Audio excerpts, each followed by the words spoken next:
I thank God that she dresses like a first lady. I thank God. I thank God for that. The lowering of standards are amazing.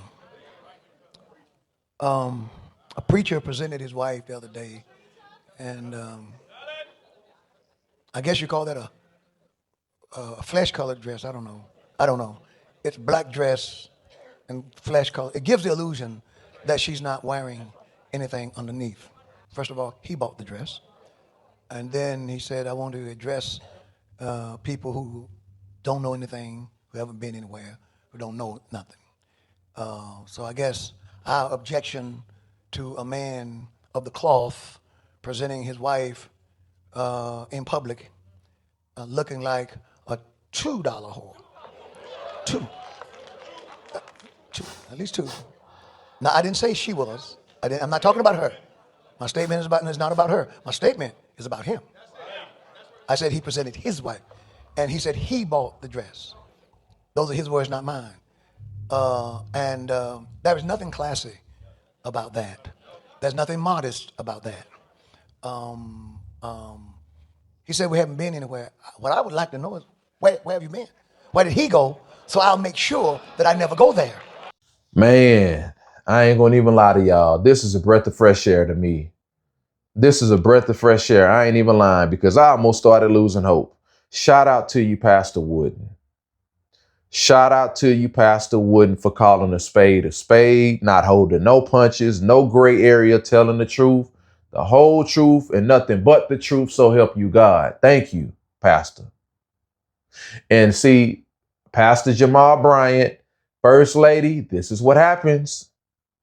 This is what happens when you out here thirsty, craving, starving for attention. You want all eyes on you. You want all cameras on you. You're going to get what you're looking for, and you're going to get what you're not looking for. You're going to get that righteous judgment. You're going to get that righteous accountability. God's word talks about righteous judgment. And iron sharpens iron. And see, his iron is being sharpened in front of millions of people. And see, this is how the enemy works against you. The enemy will use your ego, will use your weaknesses from within yourself and your partner against your marriage. Now, your wife gonna be looking at you like, see, he referred to me as a $2 hoe, and he said this about us. He said this about me. What you gonna do now? And see, now Pastor Jamal Bryant gonna roll his sleeves up. You know what I'm saying? Now he gonna respond because he feel like he has to. Now everybody looking, especially his wife. You see what I'm saying? She in his ear. She got a battery in his back. What you gonna do? And see, this is what happened when you allow the enemy to use your ego on you. And this could cause friction in a marriage because guess what? If he don't respond a certain way, if he don't clap back, if his diss song ain't jamming enough. Y'all remember when Drake and Meek Mill was going at it? And Drake dropped that back to back. You know what I'm saying? And then Meek Mill came out with that. I don't even remember what that was. But everybody was like, huh? Yeah. Everybody gonna be waiting for Pastor Jamal Bryant's diss song for his Hit 'Em Up record.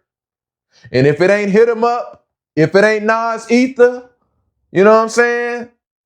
Everybody gonna be like, oh man, your wife, you see what I'm saying? So y'all, you put yourself, because you are the head. You are your wife's covering. You put a battery in her back to wear that tacky dress. And it's a shame that you and your wife now got some chaos going on potentially in your marriage. And I say potentially, all behind this tacky dress. I can't believe this dress is the topic of discussion, but it is. It is because it says a lot about the church. It says a lot about the hypocrisy. It really does.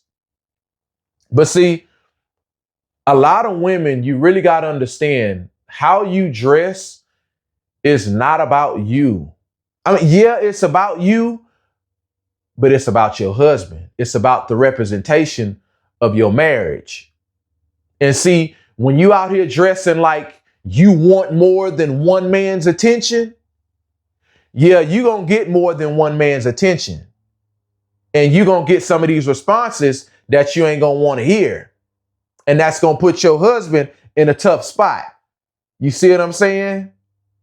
If you wear dresses, if you dress a certain type of way and a man try to get at you and your man right there, now he got to defend your honor. Now he got to put his life on the line. And if you don't put his life on the line, if you don't defend your honor, you going home laying next to him and you questioning his manhood now. So now they put themselves in a compromised situation that could really kind of start being a scab in their marriage. And it may not even be that big of a deal, but I'm saying this because how I know? I'm married. How do I know? Because my wife wouldn't put me in that type of situation. Believe it or not, that is very serious on how your wife dresses. That is a representation of you as a man. Accept it. Accept it. And see, this is why, man, we really got to start being more critical of the churches. Not only of the churches, but the church that we attend, the pastors that got all this clout, that got all this attention. We got to start making it okay to start booing these pastors. We got to start making it okay to walk out of these churches, protest these churches, let some of these churches doors shut, stop giving your money, stop giving your all, stop giving your best, stop giving some of these churches need to be shut down right now as we speak.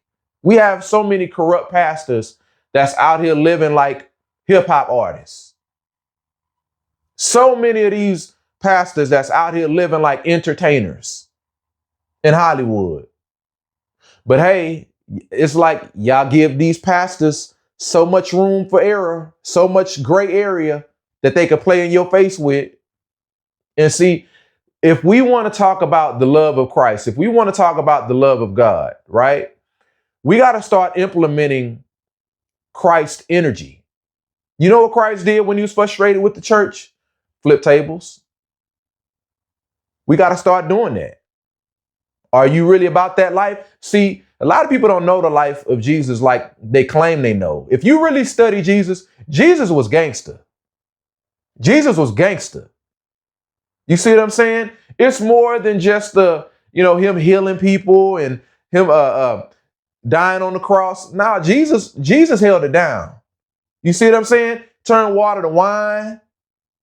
It's so much, bruh. Like, y'all take Jesus for granted.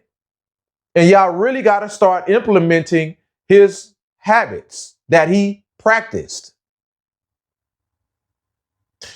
We got to start flipping tables. Like I say, we got to start booing pastors. I'm not going to say throwing tomatoes, because I was about to say, y'all need to start bringing tomatoes to church. I ain't going to do all that.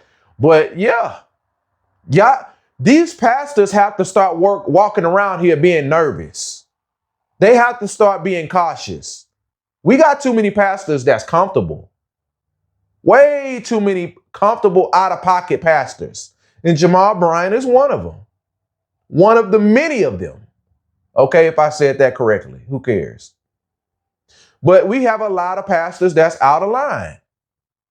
And back to that comment that he made, I don't even think y'all really caught that and really thought about it when he said it. He was like, get you a woman that you're excited to come home to. And if you're not excited, you need to trade that booger in.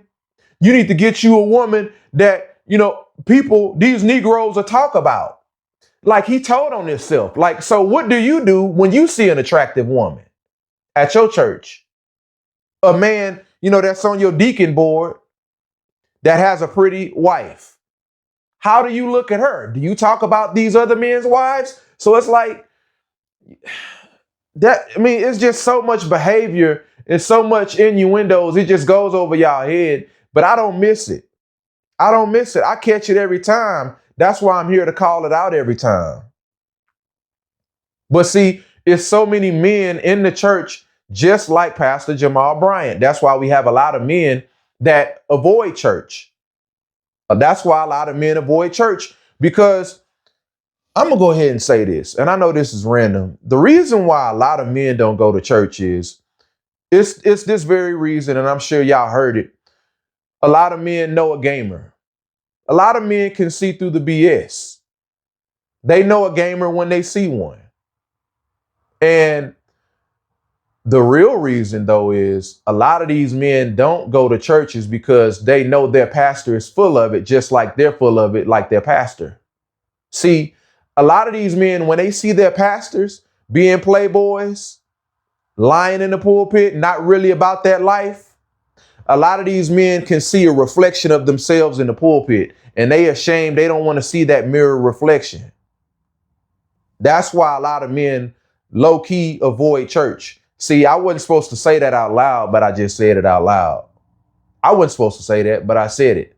A lot of these men see themselves in their pastors. That's down low, messing around on their wife constantly, wandering eyes, head on a swivel. Whenever a woman walk past them, they got to sneak a peek at her behind. That's why they don't like to go to church. And we have to get this thing fixed. We gotta find a way to get this thing right. We gotta find a way to get this thing right in your personal life, fellas. You gotta stop being a deviant. You gotta stop. But I just really wanted to chime in. I don't want to really get carried off onto a whole nother subject. I'm gonna save that for a whole nother day. But I'm glad to see Pastor Wooden call this out. And it has to start from somewhere.